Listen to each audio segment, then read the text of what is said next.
ที่26มีนาคม2569เวลาผ่านไปเกือบสิ้นเดือนนี้เป็นเดือนที่3ซึ่งอีกไม่กี่วันก็จะสิ้นเดือนแล้วก็เข้าสู่เมษายนเป็นเดือนที่มีความสำคัญสำหรับวัฒนธรรมของคนไทยที่รักษาเอาไว้มาเนิ่นนานนะครับ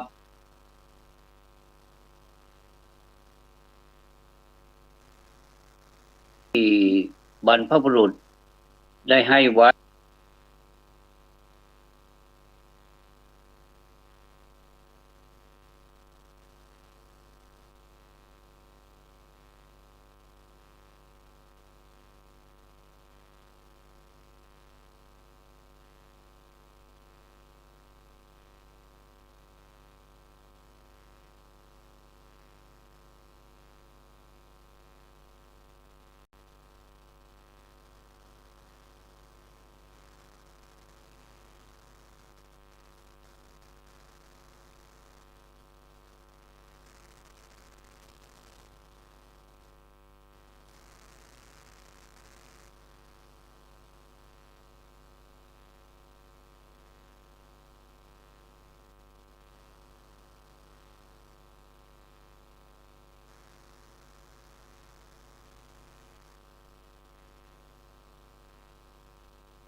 ขอกราบแทบบาทด้วยรักนิรันดร์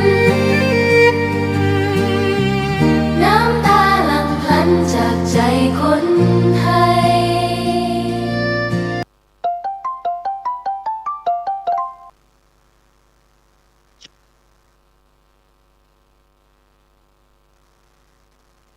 การสื่อสาร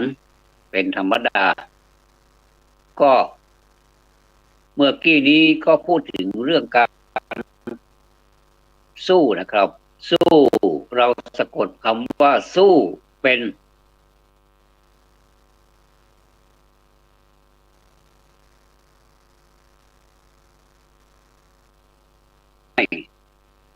ไม่แล้วก็ข้างหลังจะเป็นแล้วตกลงว่า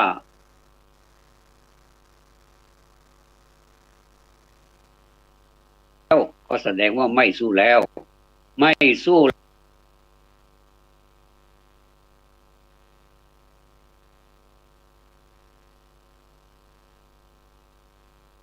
ก็ใครๆก็จะสะกดคำว่าไม่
ก็มีอุปสรรคนะครับ อุปสรรคนี่ก็เป็นหนึ่ง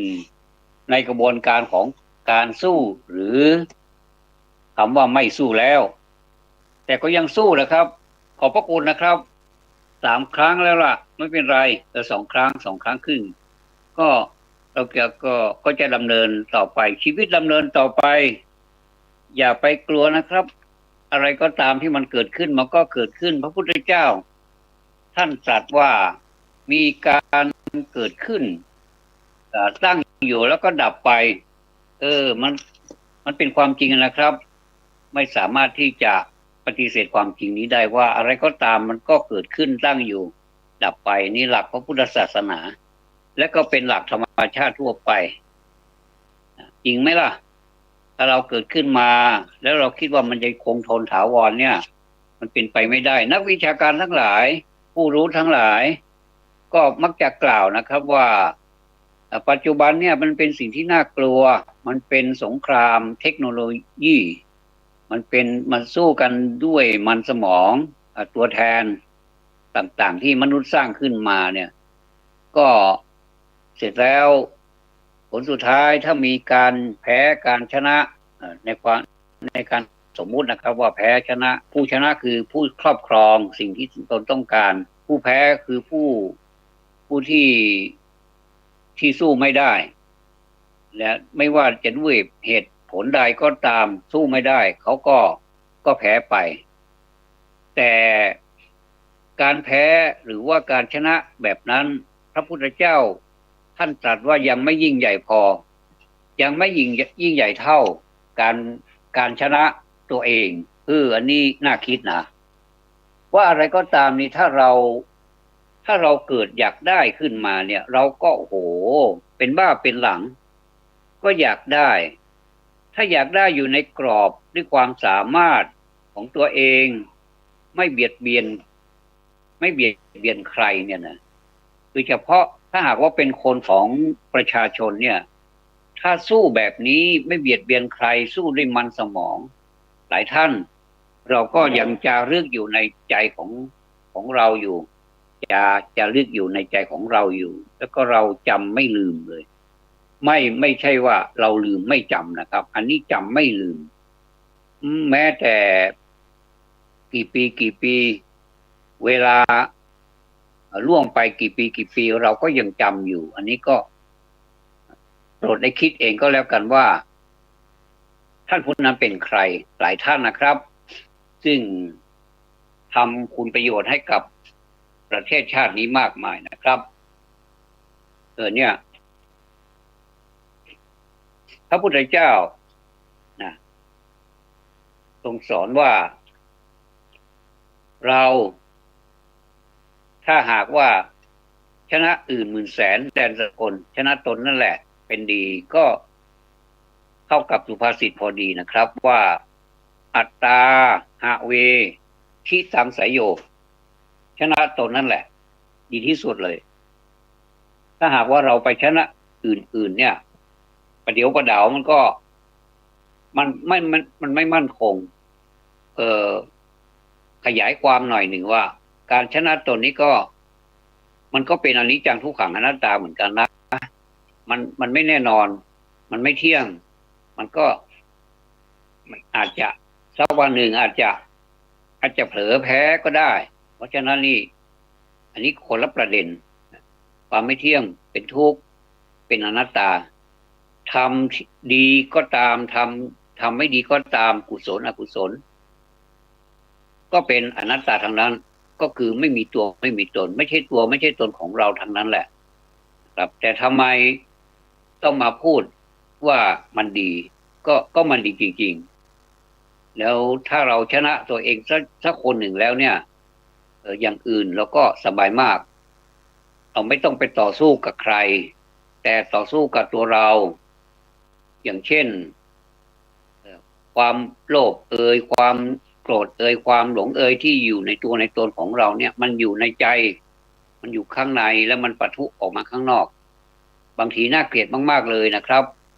คนที่มีความโลภมากโกรธมากแล้วก็หลงมากเนี่ยแม้แต่ตัวเราก็ยังรังเกียจตัวเองเลยว่าทำไมตัวเราเป็นอย่างนี้น่าเกลียดจังเลย แล้วเราถ้ามันมากเข้ามากเข้าแล้วเราจะทำอย่างไรมันก็ต้องมันเราก็ต้องมีความเพียรในการที่เราจะเปลี่ยนแปลงตัวเองนะครับอันนี้เป็นเรื่องของแต่ละคนบังคับกันไม่ได้แต่ว่าถ้าทำได้มันก็ดีมากๆนะครับ ขออภัยนะครับก็ตอนเช้านี้ทำไมมันเย็นจังเลยอ่ะนะมันเย็นจังเลยมันเย็นแบบเหมือนหน้าหนาวเลยอ่ะหน้าหนาวก็ย่างเข้ามานะก็คือมันไม่ย่างแล้วนะครับตอนนี้มันเลยไปแล้ว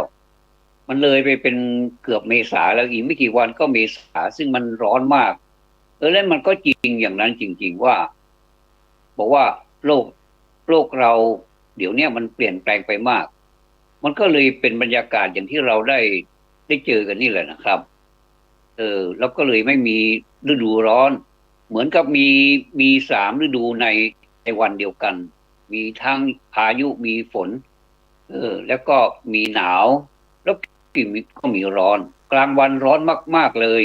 นะอยู่ที่ไหนก็ไม่สบายใจเลยใช้แอร์ก็แล้วใช้แอร์ก็เย็นเกินไปเออต้องคือหลายท่านบอกว่าบรรยากาศแบบนี้มันต้องน่าไปเที่ยวน้ำตกเที่ยวภูเขาไปแอวดอยอย่างเนี้ยโอ้โหมันสนุกแต่ว่าเราจะเอาเวลาที่ไหนไปล่ะเนาะเราก็ต้องทำมาหากินเออก็เป็นความคิดของแต่ละคนนะครับว่าเราต้องสร้างบรรยากาศนะสร้างบรรยากาศแล้วบรรยากาศนี้ก็เป็นการสร้างของตัวเองไม่ได้มีใครมาสร้างอย่างผมนั่งจัดรายการเนี่ยนะผมก็สร้างบรรยากาศสร้างอารมณ์ถ่ายทอดให้ท่านผู้ฟังผมก็คิดว่าท่านผู้ฟังก็คงจะรับการสร้างบรรยากาศแล้วก็เรามาพูดจากันถึงแม้ว่าเราจะอยู่ไม่เห็นตัวกันก็ตามแต่ว่าเหมือนกับผมปรากฏอยู่หน้าเวทีแล้วก็มีผู้คนมากมายนั่งฟังกันต้องขอบพระคุณที่ตั้งใจฟังไม่เป็นไรนะครับคนเรานี่ถ้าเราฟังใครมาพูดแล้วก็ดูการกระทำของคนนั้นการตัดสินใจเป็นเรื่องของเราไม่ใช่เป็นเรื่องของผู้พูดไม่ใช่เป็นเรื่องของผู้ทำให้ดูแต่ว่าเป็นเรื่องของผู้ฟังแล้วผู้จะปฏิบัติจากการได้ฟังนั้นหรือไม่อย่างไรอันนั้นเป็นเรื่องของแต่ละคนนะครับซึ่งการพูดแต่ละครั้งเนี่ยถ้าเราพูดออกมาจากใจจริงๆเนี่ยมันเหมือนกับว่าเราควักหัวใจมาพูดกันเราเอาหัวใจเราอ่านกันด้วยใจเราไม่ได้อ่านกันด้วยคำพูดแต่คำพูดเป็นการสื่อสารให้เรารู้ว่าเขาพูดอะไรต้องการมีจุดประสงค์อะไรเหมือนกับการที่เทคโนโลยีสมัยเนี้ยมันเจริญมากๆเลยนะครับว่าแต่ละคำพูดที่บุคคลคนหนึ่งหรือว่าบุคคลหลายๆคนออกมาพูดไม่ว่าจะพูดในลักษณะไหนในขณะที่ผู้พูดนะพูดเราก็ฟังไปด้วยถ้าเราตั้งใจฟังในสิ่งที่เขาพูดในสิ่งที่เขาตั้งใจพูดด้วยใจด้วยความตั้งใจมุ่งมั่นอยากจะให้ผู้ฟังได้รับประโยชน์จากการพูดนั้นเขาก็จะได้รับประโยชน์มากๆสมดังที่ผู้พูดตั้งใจความตั้งใจนี่แหละครับเป็นสิ่งที่เป็นธรรมะชนิดหนึ่งตั้งใจมั่นต้องเป็นการตั้งใจมั่นในสิ่งที่ผู้พูดตั้งใจที่จะให้แบบผู้ฟังได้รับประโยชน์จริงๆไม่ใช่ว่ามีความประสงค์ที่จะให้ผู้ฟังนั้นได้รับความเดือดร้อนได้เห็นผิดเป็นชอบอย่างเนี้ยหรือว่าเห็นชอบเป็นผิดอย่างเนี้ยอันนี้เป็นเจตนาที่ไม่ดีสำหรับผู้ที่จะถ่ายทอดให้แล้วก็ถ้าสมมุติว่าผู้ฟังแล้ว ไปปฏิบัติตามผู้พูดถ้ามันเป็นสิ่งที่ดีก็ยินดีด้วยเราก็เห็นด้วยแล้วก็แสดงความอนุโมทนาก็คือชื่นชมด้วยแต่ว่าถ้าทำให้ผู้ฟังเดือดร้อนอันนี้ผู้ฟังจะต้องใช้วิจารณญาณในการฟังและก็ในการปฏิบัติตามด้วยสมัยนี้เห็นมากเลยนะครับฟังยังไม่ทันจบนำไปสรุปแล้วเวลาพูดเสร็จแล้วถามไม่รู้เรื่องตอนที่ฟังก็ฟังด้วยความไม่เคารพทำโน่นทำนี่พยายามที่จะให้ผู้พูดเสียสมาธิเสียความตั้งใจอย่างนี้ผมว่าในสังคมนี้เห็นมากเลยเห็นเยอะเลยมีเยอะเลยเราจะทำอย่างไรอันนี้มันก็ต้องเข้ามาที่เรามีความตั้งใจหรือเปล่าล่ะที่จะเปลี่ยนตัวเองเปลี่ยนใจเปลี่ยนความคิดเปลี่ยนบุคลิกต่างๆมันเป็นเรื่องที่ถ้าดูเหมือนยากมันก็ยากสำหรับคนที่เคยเป็นมาแล้วในการที่ไม่มีเหตุไม่มีผลไม่มีอะไรทั้งนั้นฟังแล้วก็ไม่รู้เรื่องแล้วก็ไม่ทำแล้วก็ไม่ถูกอย่างนี้นะครับก็อันนี้น่าเป็นห่วงตรงนี้แหละที่ได้ประสบการณ์มาจากการไปสอนเด็กๆการไปสอนเด็กๆนี่สนุกมากเลยผมว่าคุณครูเนี่ยนะเป็นบุคคลที่มีความโชคดีมากๆเลยเพราะว่าการทำอะไรก็ตามถ้าเราทำให้คนอื่นมีความรู้เนี่ยมันเป็นความสุขอย่างหนึ่งนะท่านลองคิดดูนะว่ามันเป็นความสุขอย่างไรแต่ละคนเนี่ยแต่ละท่านเนี่ยไปสอนเด็กๆท่านมีอาชีพเป็นครูอย่างเนี้ยหรือว่าไม่ใช่ก็ตามอาจจะเป็นครูเฉพาะกิจเฉพาะอย่างเช่นถ้าเป็นครูประจำการอันนี้ยิ่งมีโชคใหญ่เลยอันนี้ผมว่านะความคิดของผมนะความคิดของผู้พูดนะว่าเป็นครูนี่เป็นอาชีพที่มีความสุขมากๆเลยทำไมหรือครับบางคนบอกว่าจะมีความสุขอะไรนักเรียนกวนนักเรียนไม่ค่อยฟังนักเรียนเกเรนักเรียนซนอันนี้แหละท้าทายเลยล่ะเพราะว่าเขาเป็นของเขาเองเราลองย้อนไปหลายๆปีที่ผ่านมาเราเนี่ยนะตัวเราเองเนี่ยนะผมยกตัวอย่างก็ได้ตัวผมเองเนี่ยนะภาษาเหนือเขาเรียกว่าหาอย่างยักนี่แปลว่าอะไรหาอย่างยักก็แปลว่าโอ้โหมันแสนจะโซนมันแสนจะแบบเป็นเด็กจะไปรู้อะไรเนาะเป็นเด็กแบบโซนเหลือเกินเหมือนกับยักษ์เลยเหมือนกับยักษ์เราก็ไม่เคยเห็นยักษ์นะแต่ว่าเราดูในจินตนาการหรือในภาพที่เขาทำให้ดูเนี่ยมันน่ากลัวมากๆเลยยักษ์นี่อย่างทศกัณฐ์เนี่ยทำไมมีตั้งนะถ้าศัพท์แปลว่า10กันก็มีเป็นแขนเป็นมือมีทั้ง10มือ10แขนแล้วจะทำยังไงนะอันเนี้ยน่ากลัวมากแล้วก็หน้าตาก็ดุดันมีเขี้ยวยาวเลยนะถ้าอย่างนี้เรากลัวเราก็มานึกดูว่าหายอย่างยักษ์ก็คือแบบโซนแบบยักษ์นั่นแหละนะอันเนี้ย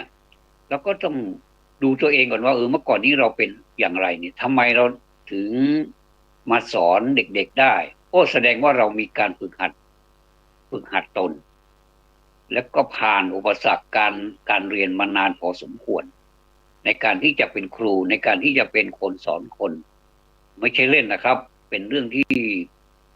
ต้องใช้เวลาแล้วก็ความมุ่งมั่นตั้งใจในการที่จะไปถ่ายทอดให้คนอื่นแล้วคนอื่นนี่ก็ไม่ใช่ใครก็เป็นเด็กตัวเล็กๆอายุยังคือเป็นเด็กอยู่เขาจะไปพูดรู้เรื่องอะไรเนี่ยผมไปดูไม่ใช่ว่าเด็กเขาไม่ฟังนะครับเด็กเขาก็ฟังทำมันเข้าท่าถ้าหากว่า เราเราจี้ถูกจุดนะ เช่นเด็กเขากำลังจะตั้งใจฟังอยู่ ทีนี้พอพูดไปพูดมาเขาก็รู้สึกอยากจะเปลี่ยนเรื่องแล้วเราคิดอย่างนี้ดีกว่านะเขาอยากจะเปลี่ยนเรื่อง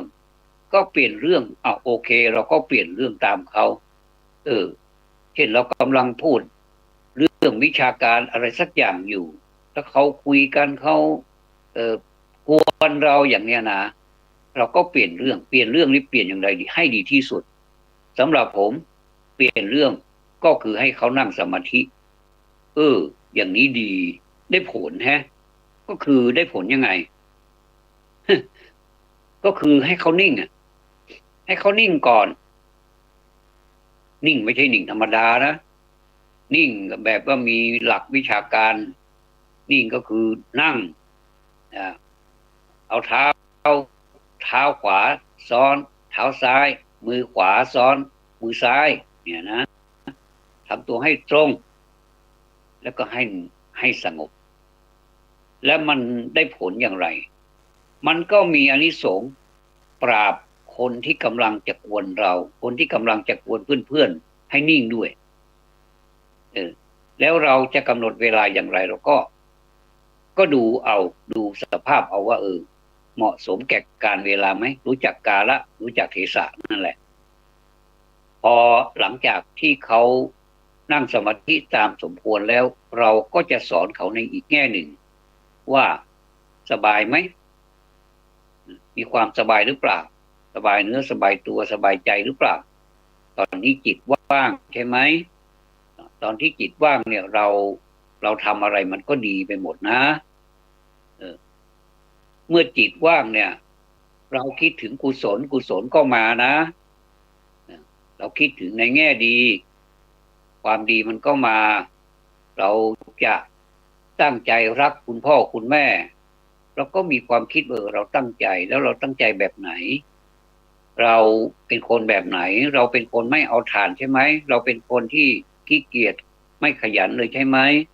เราเป็นคนที่พ่อแม่ใช้ไม่ได้เลยใช่ไหมอย่างเนี้ยเราก็สอนคืออันนี้เป็นการสอนแทรกธรรมะเข้าไปทั้งที่เขาไม่รู้หรอกว่าเรากำลังสอนธรรมะอยู่เขาก็ฟังที่เราพูดนี้ยังไม่ให้เขาลืมตานะให้เขาหลับตาการหลับตาฟังเนี่ยมันจะไปสยบในเรื่องของการกวนการที่จะไปแย่คนนั้นแย่คนนี้ให้เขาคือการบรรยายหรือว่าอธิบายของเรานี่จะไม่มีประโยชน์เลยถ้าเขาพูดกวนเนี่ยเดี๋ยวนี้ผมเห็นน่ะทุกท่านก็เห็นเวลาที่ไปฟังพระเทศน์ทำไมได้วิชาการพูดมาจากไหนก็ไม่รู้ก็พูดแข่งกับพระอันนี้ผมมันไม่ค่อยดีนะแต่ก็ตามใจท่านแหละถ้าท่านทำก็รู้สึกว่าถ้าเราทำนะถ้าผมทำนะถ้าผมทำผมก็รู้สึกว่าผมเป็นคนที่นี่ผมพูดถึงผมนะผมก็จะแย่มากแหละถ้าเราจะทำอย่างไรเราจะใช้คำว่าแย่ต่อไปเนี่ยคงจะไม่ไหวแล้วล่ะเราก็ต้องปรับปรุงก็ผมเห็นหลายท่านนะโอ้จริงๆเมื่อก่อนนี่ไม่ฟังอะไรเลยนะพอได้ฝึกหัดดัดใจตัวเองมันก็ดีก็ในสายตาของเรานะว่าเขาทำได้อย่างไรนะกลายเป็นคนละคนไปเลยเราก็เลยสาธุอนุโมทนาในใจของเรานะว่าดีแล้ว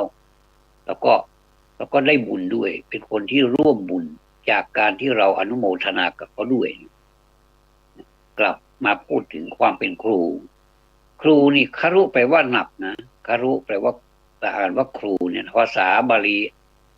เป็นรากศัพท์มาจากคารุนะคารุอุการันนะครับคารุครูเนี่ยแปลว่าหนักในเมื่อความหนักนี่มันเกิดขึ้นหนักทุกที่ทุกทางอย่างปัญหาที่พูดมาเมื่อกี้นี้นะก็เป็นเรื่องหนักอย่าไปทำว่าเป็นเรื่องเล่นว่าเป็นเรื่องหนักแล้ว สำหรับตัวผมเองผมก็มีกุศโลบายแบบนี้แหละหลายท่านก็จะมีกุศโลบายของแต่ละท่านแต่วิธีหลักๆก็คือแบบนี้เนี่ยที่ได้ผลนะครับเพราะว่าลูกหลานของผมที่ผมไปสอนไปถ่ายทอดเนี่ยเขาก็ต้องขอบคุณคุณครูนะคุณครูประจำชั้นเนี่ยท่านคงจะเห็นถึงความสำคัญของการปฏิบัติสมาธิเนี่ยอย่างดี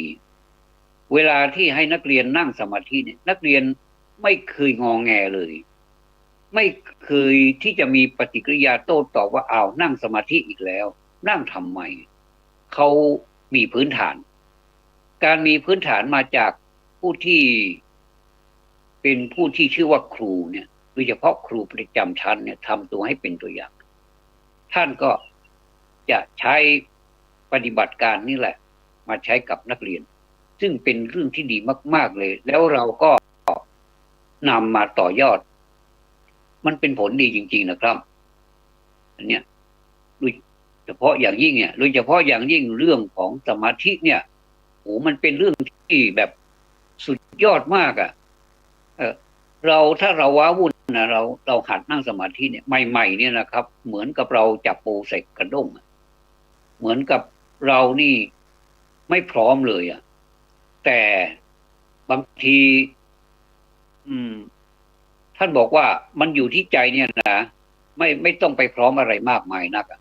เหมือนกับคนสมัยนี้บอกว่าอย่าไปรอความพร้อมเลยมันไม่พร้อมหรอกอะไรก็ตามถ้าเราไปรอความพร้อมมันไม่พร้อมหรอกขอให้มีเงินก่อนเถอะเนี่ยนะขอให้มีเวลาก่อนเถอะเดี๋ยวค่อยทำเนี่ยนะขอให้อย่างนั้นอย่างนี้เดี๋ยวเราก็ไม่พร้อมสักทีก็ใช้ก็ใช้ความไม่พร้อมนี่แหละทำผมนี่ส่วนตัวนะครับขณะทำงานเหงื่อโชกนะผมชอบทำงานบ้านถ้ามีอะไรก็ทำไป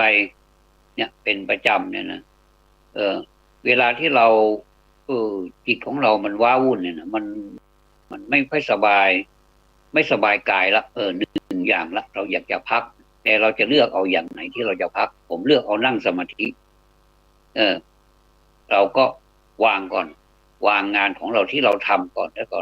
ต้องมานั่งสมาธิแล้วผลไม่เป็นยังไงนะทั้งที่นั่ง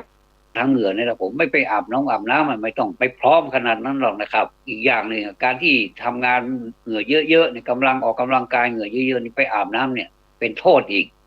นะครับเพราะว่าความร้อนกับความเย็นมันไปกระทบกันก็เกิดอาการเป็นหวัดอาการคลั่นเนื้อคลั่นตัวแล้วก็เหมือนก็จะเป็นไข้มันก็แน่ละเหมือนกับเราเอาถ่านแดงๆไปจุ่มน้ำมันก็ยังมีควันขึ้นมาอันนั้นแหละลองไปจับดูสิมันเย็นไหมไม่เย็นเลยก็เหมือนกันผมก็นั่งสมาธิทั้งที่มีเหงื่อนั่นแหละนะก็นั่งสมาธิทั้งที่มีเหงื่อยกตัวอย่างอีกตัวอย่างหนึ่งก็คือเราไม่สบา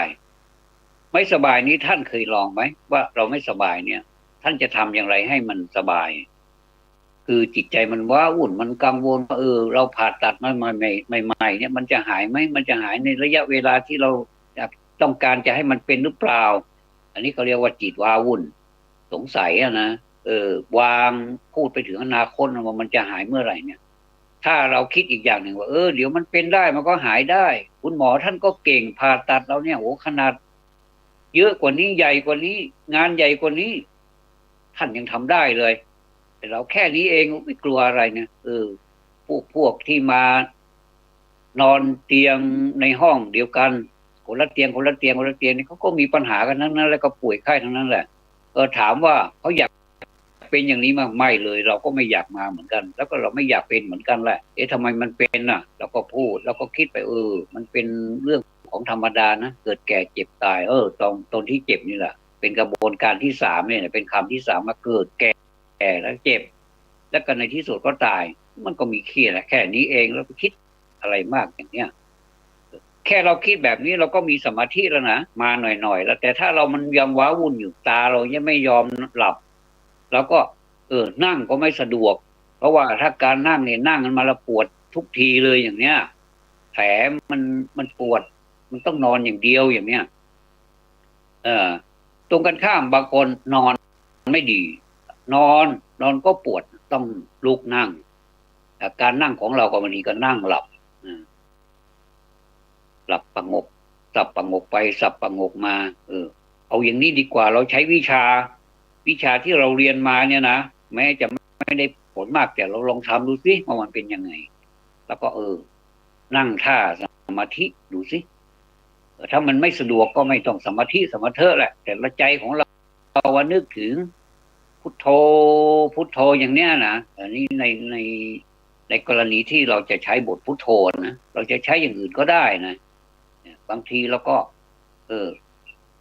เห็นหลายท่านพูดว่าเรานับ1นับ2ก็ได้1 2 1 2ไปเรื่อยๆเนี่ยหรือว่าอย่างอื่นก็ได้อย่างเนี้ยนะก็เห็นด้วยเหมือนกันก็แล้วแต่ขอให้ทำใจให้สงบเถอะแล้วเราเนี่ยเหมือนกับเราไม่เจ็บไม่ป่วยอะไรเลยก็เพราะว่าจิตของเรามันไม่ป่วยนี่นะจิตของเรามันสบายอ่ะจิตของเรามันได้รับการแบบว่ามันโดนสยบไงตอนนั้นก่อนหน้านั้นจิตมันไม่สยบจิตมันวุ่นวายจิตมันกังวลเนาะจิตมันกังวลแล้วจะเปรียบไปเนี่ยจิตกังวลเนี่ยถ้าเป็นขอประทานอภัยนะครับผมต้องขออนุญาตเปรียบเทียบนะครับเหมือนกับว่าที่จะมีปอยหลวงบ้านผมเรียกว่าปอยหลวงก็ปอยหลวงก็หมายความว่าเป็นงานฉลองเสนาสนะเป็นงานฉลองกำแพงศาลาวิหารอุโบสถกุฏิอะไรประมาณเนี้ยนะบางทีก็เอามารวมกันหลายๆอย่างก็สร้างมาด้วยเงินหลายๆล้านชาวภาคเหนือชาวล้านนาเนี่ยเขานิยมมาฉลองกันก่อนที่จะใช้ก่อนที่จะใช้ในสิ่งที่ปลูกสร้างเนี่ยก็ฉลองกันก็เป็นการเขาเรียกว่าเป็นการสื่อให้สิ่งศักดิ์สิทธิ์ทั้งหลายมีเทวดาเป็นต้นเนี่ยให้รู้ให้รับทราบว่าตอนนี้พวกเราสาธุชนเนี่ยก็ได้รวบรวมเงินจากการบริจาคหรือว่าท่านผู้ใจบุญทั้งหลายบางวัดก็มีผู้ใจบุญที่มีเงินเยอะๆเขาก็สร้างไปเลยเป็นเจ้าภาพเองไปเลยแล้วก็มีพวกเราช่วยกันบริจาคก็อย่างนี้ก็มีนะครับพูดถึงว่างานปอยหลวงเนี่ยเป็นงานที่ประกาศให้รู้ว่าขณะนี้วัดของเราเนี่ยได้สร้างขึ้นมาสร้างกุฏิ1 หลังราคา3 ล้านอย่างเนี้ยสมมติสร้างอุโบสถ1 หลังราคา5 ล้านก็แล้วแต่ก็จะเป็นการประกาศให้เทวดารู้ให้มนุษย์รู้ก็บอกบุญไปตามหัววัดหัววาเรียกว่าหัววัดนะครับตามวัดวาอารามต่างๆที่เป็นกัลยาณมิตรที่รู้จักคุ้นเคยกันบางทีเขาก็ก็เป็นความฉลาดอย่างหนึ่งนะบางทีญาติอยู่อีกวัดหนึ่งวัดก็มีพี่อยู่พอวัดขอห่างไปอีกสัก40 กิโลก็มีน้องสาวน้องชายหรือว่าครอบครัวอยู่เขาก็จะแบบไปบอกบุญเขาเรียกว่าไปบอกบุญให้วัดขอหัววัดขอเนี่ยได้ทราบว่าวัดกอกำลังมีงานนะอย่างเนี้ยก็ไปทำบุญไปอนุโมทนาด้วยกันก็พากันไปเหมารถเหมาลากันไปสมัยก่อนนี่ส่วนมากก็จะเดินเป็นเสียส่วนใหญ่ผมก็เคยเดินไกลมากแต่เราก็ไปนี่รักษาประเพณีหัววัดหัววาวไว้นะครับแต่สมัยนี้สะดวกสบายเหลือเกินขอให้มีคนไปเถิดที่เขามีรถมารับแล้วก็ส่งด้วยเนี่ยพูดถึงอ้อมสักไกลเลยว่าแล้วผู้ที่เป็นเจ้าอาวาสล่ะเป็นคณะกรรมการนะโอ้เหมือนไปลนเลยว่าโอ้เราจะทำยังไงนะเราจะเอาเงินมาจากไหนนะเราจะวิธีการหรือว่ารูปของงานนี้มันจะเป็นอย่างไรอันเนี้ยมันเป็นปัญหาต้องมานั่งประชุมปรึกษาหารือกันหลายรอบทั้งนอกรอบแล้วก็ในรอบในรอบนี้ก็หมายถึงว่าคณะสัตยาทุกคนทุกหมู่บ้านทุกหลังคาเรือนนั่นแหละก็จะเชิญมาร่วมกันส่วนมากก็จะเป็นที่วัดคนมาร่วมกันเยอะเลยแล้วก็มีข้อเสนอมี มีการประชุมที่ว่าเสนอแบบนี้นะเห็นด้วยไหมอย่างเนี้ยทีนี้บ้านผมเจ้าอาวาสนี่ก็เรียกว่าตู้หลวงตู้หลวงนี่ก็ถ้าจะบางท่านก็บอกว่าอ้าวไม่ใช่ตู้หลวงแล้วมันเป็นตู้หลวงตู้หลวงก็คือทุกข์มากๆนั่นแหละทุกข์มากๆก็จริงนะเขาก็ช่วงนี้แหละถ้าจะโทรศัพท์อะไรไปนี่ไม่ค่อยรับหรอกเพราะว่ากำลังวุ่นอยู่กับงานที่จะจัดปล่อยหลวงอันเนี้ยแล้วถ้าสมมุติว่าตู้หลวงไม่ให้มันเป็นตู้หลวงก็ท่านก็จะมีกุศโลบายเฉพาะตัวของท่านนะท่านมีวิชามากท่านได้ร่ำเรียนมามากอีกอย่างหนึ่งท่านก็มีเครื่องแบบที่ไม่เหมือนใครไม่เหมือนใครไม่เหมือนชาวบ้านท่านก็มีโอกาสมากอันนี้พูดถึงว่านะผมว่าทำไมตู้หลวงหรือว่าทำไม่ให้เป็นตู้หลวงเนี่ยท่านทำอย่างไรหน้าท่านก็ยิ้มแย้มตลอดเลยแสดงว่าท่านใช้กุศโลบายอย่างน้อยที่สุดผมสันนิษฐานว่าท่านจะต้องมีสมาธิแหละถ้าไม่มีสมาธินะวงแตกแน่ๆเลยตู้หลวงก็ลงไม่ดีกำนันก็อารมณ์ไม่ดีรวมไปถึงผู้ใหญ่บ้านคณะกรรมการอารมณ์ไม่ดีพูดกันทีไรเถียงกันทุกทีเลยหน้าแดงหน้าดำข้ามเครียดทะเลาะบอกแว้งกันบางทีเรื่องก็ไม่เป็นเรื่องอย่างเนี้ยนะถ้าอย่างนี้แล้วผมว่าวงมันแตกแต่แรกแล้วแหละแล้วก็ไปทำปล่อยหลวงอีกมันก็ยิ่งวงแตกไปเรื่อยๆผมก็เห็นแล้วก็น่าสงสารเหมือนกันว่าทำไมมันเป็นเวรเป็นกรรมหรืออย่างไรทำไมให้พระที่ท่านเข้ามาบวชทำไมต้องไปรับภาระอย่างนี้ด้วยทำไมไม่เป็นเรื่องของศรัทธาอย่างเดียวแต่ว่าก็ไปด้วยกันแต่ว่าผมก็มาสังเกตดูว่าทุกวัดที่จัดปล่อยหลวงเขาก็แฮปปี้ดีนะถึงแม้ว่ามันจะมีงานมีการอะไรทำมากเนี่ยตู้หลวงก็ต้องลงไปอำนวยการด้วยบางทีก็ทำทุกอย่างที่ชาวบ้านเขาทำนะบางทีโอ้โหเกณฑ์พระเนรทั้งหลายในวัดนะออกมาทำงานเหมือนคนเหมือนศรัทธาเหมือนประชาชนเขาทำกันเลยเหมือนชาวบ้านเขาทำกันเลยอย่างเนี้ยเนี่ยผมเห็นแล้วผมก็สงสารนะผมว่าเห็นพระแล้วใครไม่เคยเห็นพระทำงานนะท่านไปดูงานปล่อยหลวงหรืองานอะไรสักอย่างที่จะจัดเตรียมเนี่ยนะท่านไปดูเถอะว่าท่านอยู่สบายดีหรือเปล่าเนี่ยนะก็ดูก็แล้วกันนะแต่ว่านี่ผมพูดในแง่ความเป็นสมาธิเนี่ยความเป็นสมาธินี่สำคัญมากเลยเพราะว่าตู้หลวงจะไม่ให้มันตู้หลวงได้อย่างไรเนี่ยท่านก็มีอุบายของท่านเองก็คือก็ทำใจให้เป็นสมาธิรวบรวมพลังที่เอามาจากภายในเนี่ยรวบรวมออกมาใช้สมองต้องดีสุขภาพต้องดีถ้าดีมากๆยิ่งดีแล้วก็หน้าตายิ้มแย้มแจ่มใสตัดสินอะไรด้วยเหตุด้วยผลไม่ใช้อารมณ์ไม่ต้องไปใช้บริการของความโลภความโกรธความหลงเข้ามายุ่งว่าเราจะจัดงานนี้เรากำหนดเราจะได้เท่าไหร่ไม่ต้องคิดเลยเหลือเท่าไหร่ก็เก็บเข้าไว้บำรุงวัดเท่านั้นไม่ต้องไปเลิศทำไปตามยึดเอาวัฒนธรรมประเพณีอันเก่าๆของเราออกมาใช้ให้เยอะผมไปเห็นหลายวัดที่เขายึดประเพณีเดิมๆเราเองนะเราเป็นประชาชนข้างนอกเนี่ยบางทีเราไม่ค่อยได้ไปวัดหรอกไปวัดเราก็ถือว่าเราไปทำบุญแล้วเราก็กลับแต่ความจริงเนี่ยมันจะเปลี่ยนเวลาเปลี่ยนไปเนี่ยเราก็จะเห็นวัดมันจะปรากฏวัฒนธรรมอะไรที่เราคาดไม่ถึงว่าทำไมพระท่านทำได้อย่างนี้เนาะก็มีหลายอย่างเช่นสมัยก่อนผมเป็นเด็กนะตู้หลวงทั้งหลายเนี่ยท่านก็จะมีหน้าที่เป็นครูด้วยเป็นครูทั้งที่ไม่ได้จ่ายเงินเดือนเงินดาวอะไรหรอกไม่ได้รับเงินเดือนแต่ท่านเป็นครูด้วยวิญญาณของท่านเองนะท่านจะตั้งโรงเรียนในวัดโดยที่ว่าไม่ต้องขออนุญาตใครทั้งนั้นก็คืออันนี้เป็นความรับผิดชอบเป็นจิตวิญญาณเป็นหัวใจของท่านเองท่านจะตั้งแบบไหนผู้ที่เป็นค ครองความเป็นบรรพชิตมานานจะรู้เลยว่า ได้รับการถ่ายทอดจากหลวงพ่อจากหลวงปู่หลวงตาทั้งหลาย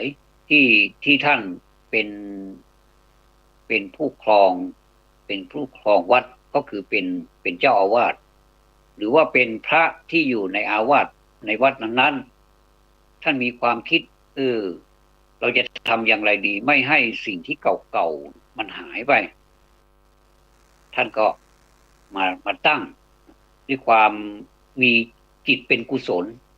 จิตเป็นอาสาสมัครจริงๆนะอันนี้ไม่ได้เงินเดือนนะไม่ได้เงินค่าตอบแทนนะแล้วยังไม่พอนะจะต้องควักเงินของตัวเองเพื่อบำรุงการศึกษาของชนรุ่นหลังหรือว่าคนที่เข้าไปอยู่ในวัดเนี่ยไม่ว่าจะเป็นพระหนุ่มเนนน้อยแม้แต่เป็นเด็กวัดเนี่ยก็สอนเขานะผมเห็นและผมก็ได้รับการสอนมาแล้วด้วยนะว่าท่านจะสอนแบบไหนทุกท่านก็ลองจินตนาการย้อนไปดูไม่ใช่จินตนาการนะย้อนไปดูว่าสิ่งที่ได้รับมาจากวัดเนี่ยท่านได้รับอะไรบ้างส่วนตัวผมเนี่ยผมได้รับการสั่งสอนมาว่าภาษาเนี่ยที่เราพูดอย่างอย่างผมพูดภาษากำเมืองเนี่ยกู้กำเมืองเนี่ยแล้วตุเจ้าพระเนนอันนี้ผมขออนุญาตพูดกำเมืองนะตุเจ้าพระเนนที่มาบวชเนี่ยตุพระนะบ้านผมเรียกว่าตุนี่คือพระพระนี่คือเนนแล้วก็เด็กวัดนี่เรียกว่าขโยมตุพระแล้วขโยมสู่เขา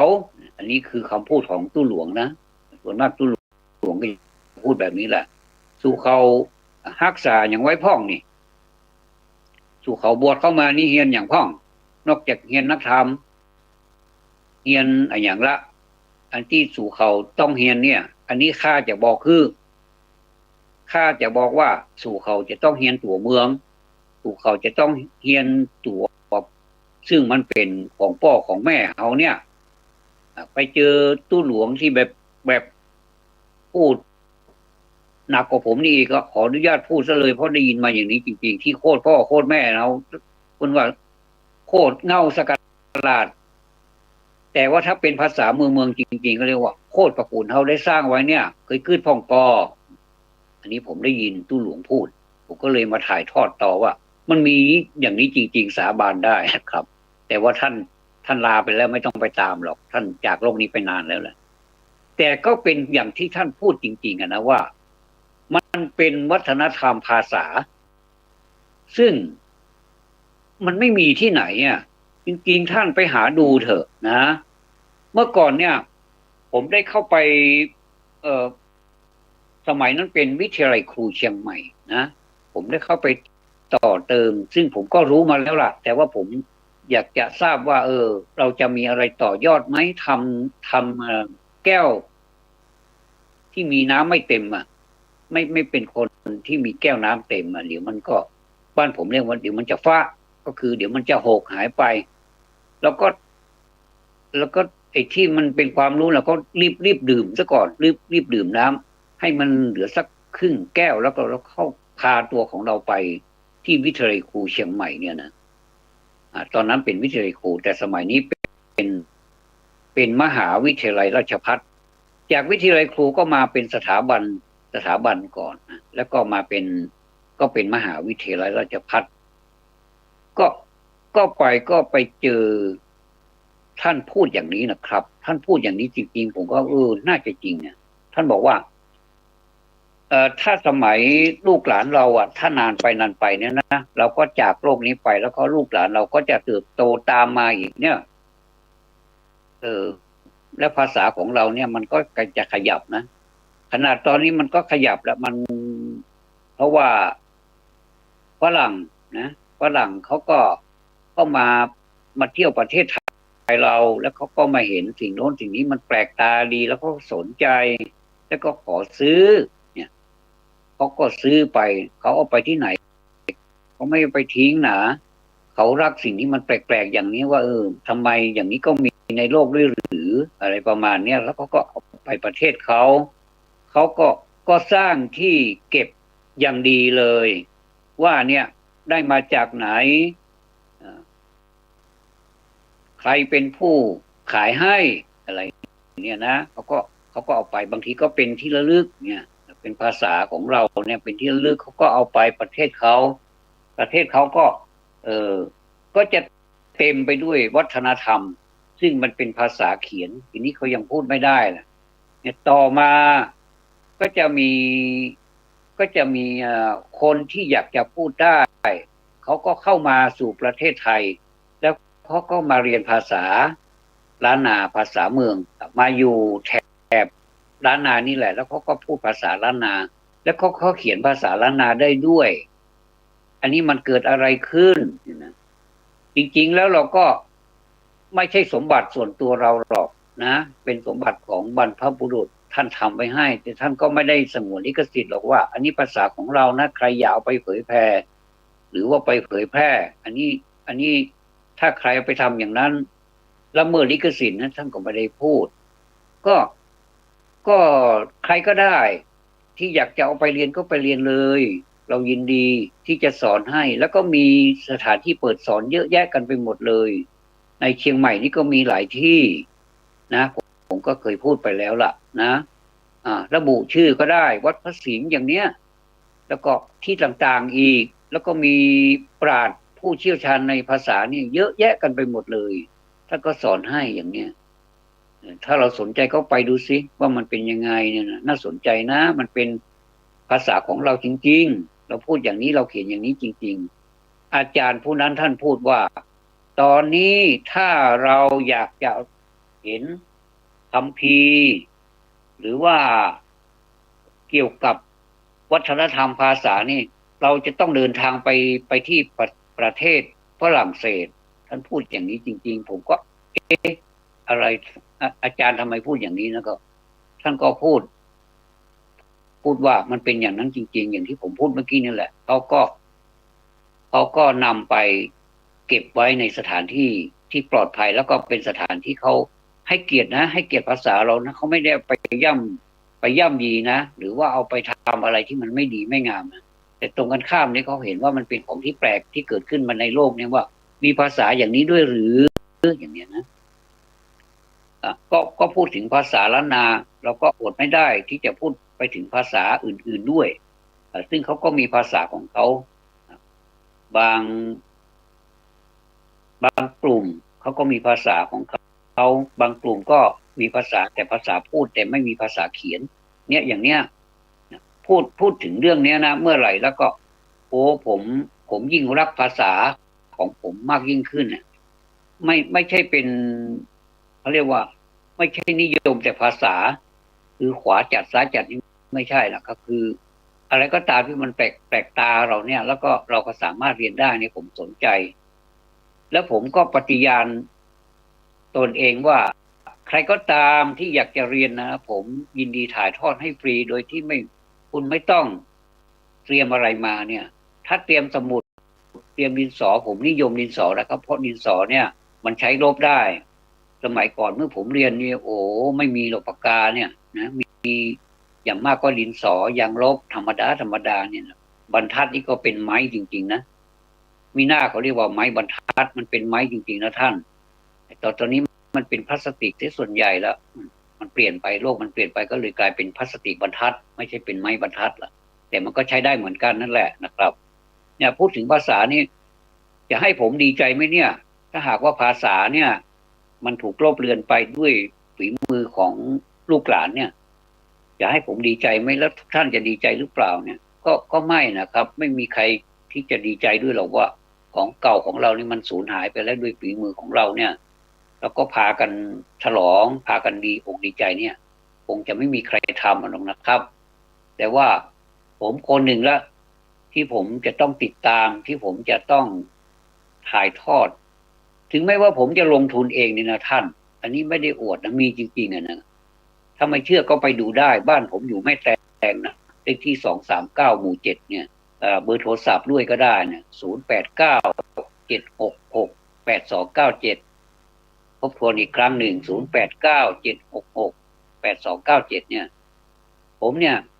เตรียมอุปกรณ์ไว้ให้หมดเลยนะทั้งเขียนเป็นแผ่นใหญ่ๆให้เป็นตัวใหญ่ๆเห็นได้ชัด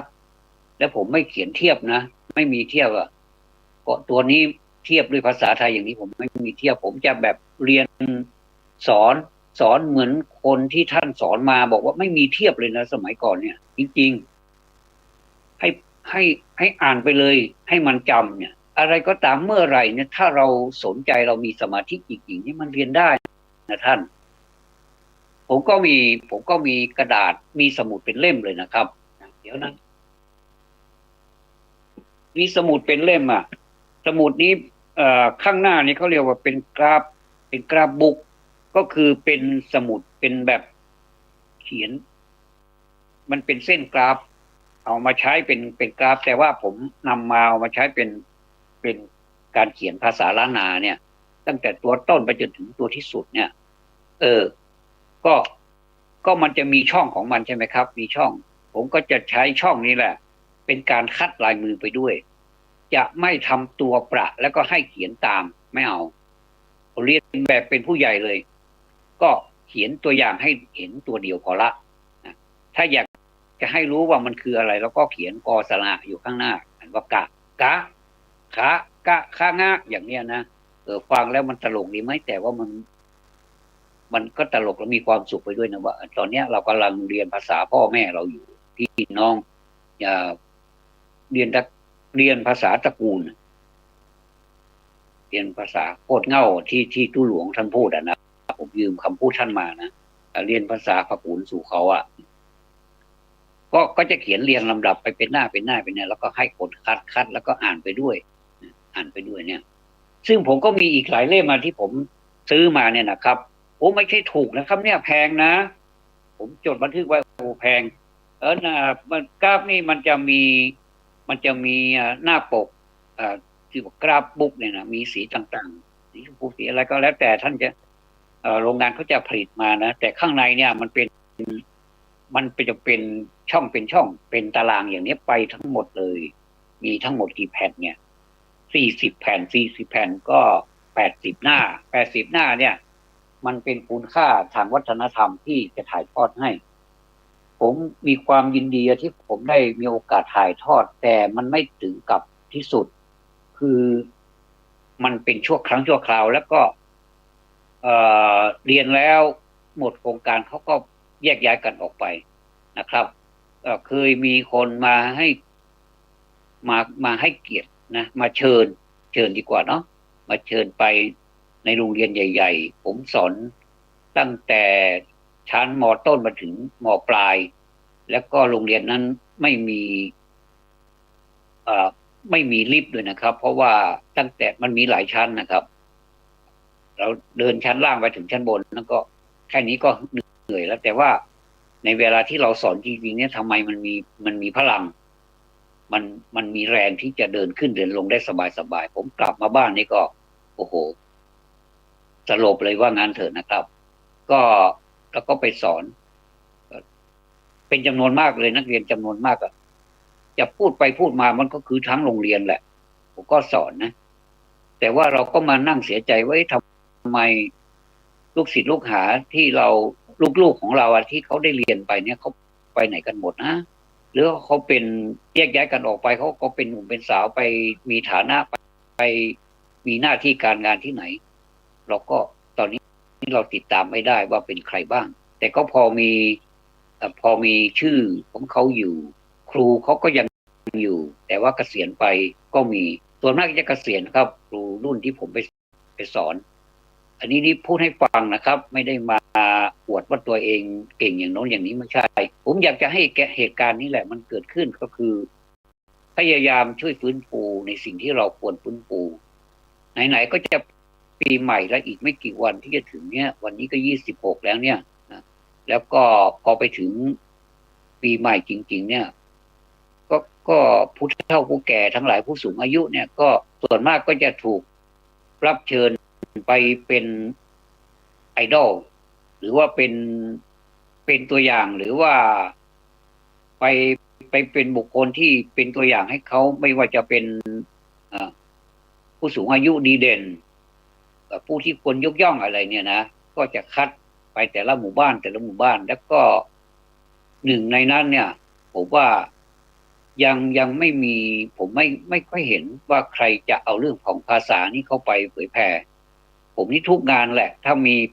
ปีใหม่เนี่ยนะบ้านผมเรียกว่าปีใหม่เมืองเนี่ยผมก็จะเป็นภาษาล้านนาเข้าไปแสดงด้วยมีทั้งอะไรเขาเรียกว่าเป็นประวัติของพระบรมราชานุสาวรีย์สามกษัตริย์เนี่ยผมพิมพ์มาโหแจกจะว่าไปทั่วประเทศแล้วผมก็แจกไปแต่มันหายไปหมดเลยผมว่าไม่ทำไมไม่มียอมกลับมาหาเราบ้างเลยทั้งที่อยู่ของเราก็มีพร้อมผมก็รู้สึกน้อยใจเหมือนกันนะว่าทำไมวัฒนธรรมของเรานี้ไม่ได้รับการตอบสนองเลยหรืออย่างไรนะก็ทำต่อไปไม่เป็นไรหรอกบางทีเขาอาจจะไม่เข้าใจก็ได้พอเอาไปอ่านแล้วมันอ่านไม่ได้มันเป็นแต่ผมเทียบภาษาต่อภาษานะภาษาล้านนาผมก็เอาไว้ชุดหนึ่งภาษาไทยก็ว่าเอาไว้อีกชุดหนึ่งแต่ว่ามันมายากตรงที่มันอ่านเป็นคำโบราณนี่แหละครับคนไม่เข้าใจก็เลยไม่ค่อยสนใจก็เลยว่าคงจะเป็นเหตุนี้กำมังเนี่ยก็เดี๋ยวเราไปคิดอีกทีว่าเราจะทำอย่างไรให้คนสนใจโดยเฉพาะอย่างยิ่งในกลุ่มชนที่เป็นคนเมืองนี่นะครับผมก็ไม่ได้เป็นคนเก่งกาจอะไรครูบาอาจารย์ผมมีเยอะนะผมก็ยกย่องท่านเหล่านั้น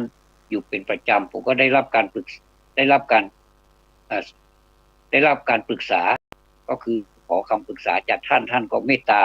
ผมก็ขอบพระคุณท่านทุกท่านนะครับที่ผมไปขอความเมตตาเนี่ยนักปราชญ์เนี่ย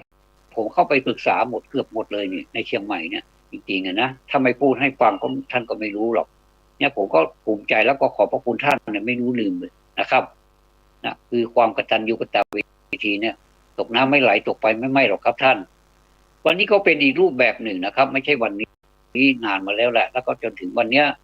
ว่าเรามาจัดรายการแบบนี้ผมก็พูดไปเท่าที่ผมคิดได้ผมก็ไม่ได้ทำอะไรเพราะผมนึกขึ้นมาได้ผมก็พูดบางทีมันก็จะสับไปสับมาสับสนโอลหม่านเป็นหมดแต่ผมพยายามจะให้เป็นเรื่องเดียวกันเป็นเรื่องเดียวกันว่าเราทำอะไรนั้นก็ต้องมีสมาธิเอาพวกหัวใจมาพูดกันอย่างเนี้ยเราถึงจะประสบความสำเร็จผมก็คิดว่าผมสำเร็จไปในระดับหนึ่งแล้วแต่ว่ายังไม่ถามว่าพอใจไหมถ้าจะให้5 ดาวนี้ผมได้แค่ดาวเดียวแค่นั้นเองนะครับว่าได้ลงมือทำแล้วแต่ว่าผลสำเร็จมันยังไม่เต็มที่เลยแต่ผมจะทำต่อไปนะครับขอเป็นกำลังใจให้ทุกกำลังใจทุกท่านนะครับวันนี้พบกันแค่นี้ก่อน